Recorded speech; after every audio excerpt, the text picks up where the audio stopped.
Okay, a quick little tool pickups video.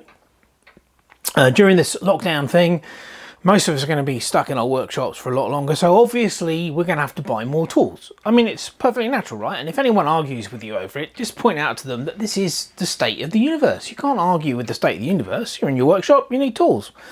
So, what have we got? Right, well, first up, I only had a few die holders, I think 3 in total, before I bought this lot. Now, I actually bought a set of 8 of these are all old second-hand die holders off of eBay. There was 8 in total, and I got the whole lot, including some dies which were actually usable. They weren't blunt, for about 12 quid. And as you can see, these are actually quite nice. These are nice die holders. You know, these are in good condition. So why did I get them so cheap? Well, the reason is because when I actually bought them, they looked like this. They were absolutely covered in rust. Now that's just 4 of them, but they all look like that. They were completely caked in it. And for some unknown reason, people seem to think that this reduces the value of tools. I don't really understood that. So, tray of vinegar. I think I left them in for a couple of days, give them a brush down with some wire brushes, and you end up with die holders which look like this. So from that to this, just by soaking them in vinegar and giving them a brush with a wire brush.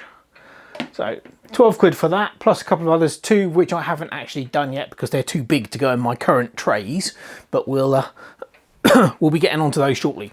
So what else? Okay, in this corner, let's move the thing around a bit. Yes, let's have a look at that. Right.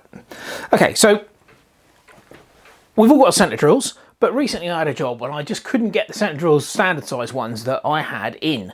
So I thought, right, I remember Mr. Pete going on about some long centre drills, and I thought, well, that'd be a bloody good idea. And these aren't horrendously expensive. They are actually similar price to ordinary length centre drills. These are 4 inches. I've got the number 3 and number 4, I think, because those are the 2 sizes that I use most often. But these long reach ones, very, very, very useful. These were an eBay buy, but I think you can get them from most of the tool suppliers. As you know, if you watched any of my previous videos, that I'm a big fan of wooden toolboxes, and I bought a few off of eBay that actually had tools in. Now, some of those toolboxes had some 1/4 inch drive sockets. Now, I don't use sockets very often, but every now and again I do need to use them, and I didn't have any drives for them. So I was looking on eBay, and although you can buy these cheap Chinese 1/4 inch drive sets for not an awful lot of money, you can also buy the individual tools now quite cheaply, you know. And so I got this is a Banggood ratchet wrench. This was only about, I think it's about £12, I think. And these are under a £5, the extension and the sliding T-bar. So yeah, very nice, perfectly serviceable tools. Again, eBay. I'm always on the lookout for feeler gauges, particularly old sets, because they make absolutely brilliant shims. There's 101 uses you can use these feeler gauges for, but obviously people don't use them for the purpose that they were originally designed anymore, because we simply don't have to set tappets on cars. So, but you can now buy them so cheaply new that I treated myself to a new set there. I think that was about £2.50. I mean, really ridiculously cheap, you know. There's 32 feeler gauges in there, and I'll simply take it apart and put those in my shim bucket.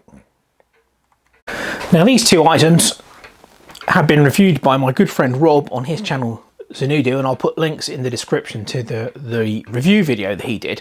These are Banggood items. I'll also put links in the description to Banggood pages.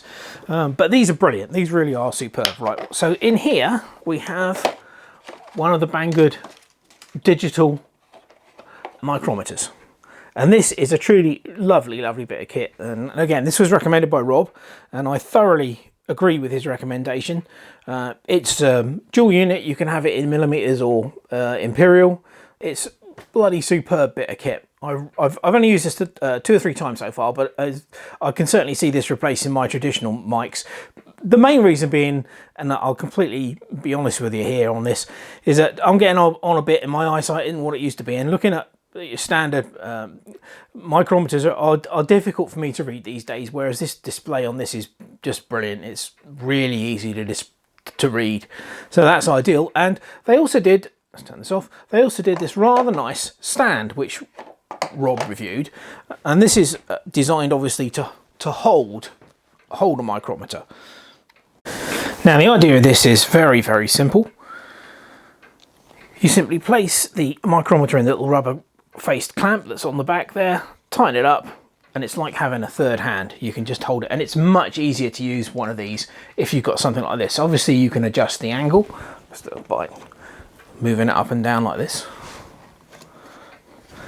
And it's such a simple idea, but it really is extremely useful. I don't know why I hadn't thought about this, because you can make one of these fairly easily. It's not a complicated bit of kit. I mean, this is ever so cheap. Again, let's say it's a Banggood item, but yeah, absolutely brilliant. Thoroughly recommend that. Oh, one thing I will say about the micrometer, for some bizarre reason, it doesn't come with a battery. I don't quite know why. I mean, all of the calipers, the digital calipers I bought from Banggood, they come with a battery. In fact, they come with a spare battery. This one does not come. It takes us with a battery. It takes a CR1632 cell, which you can pretty much get from anywhere. But as I said, it doesn't come with one. So bear that in mind if you're going to buy one of these. Okay, last but not least,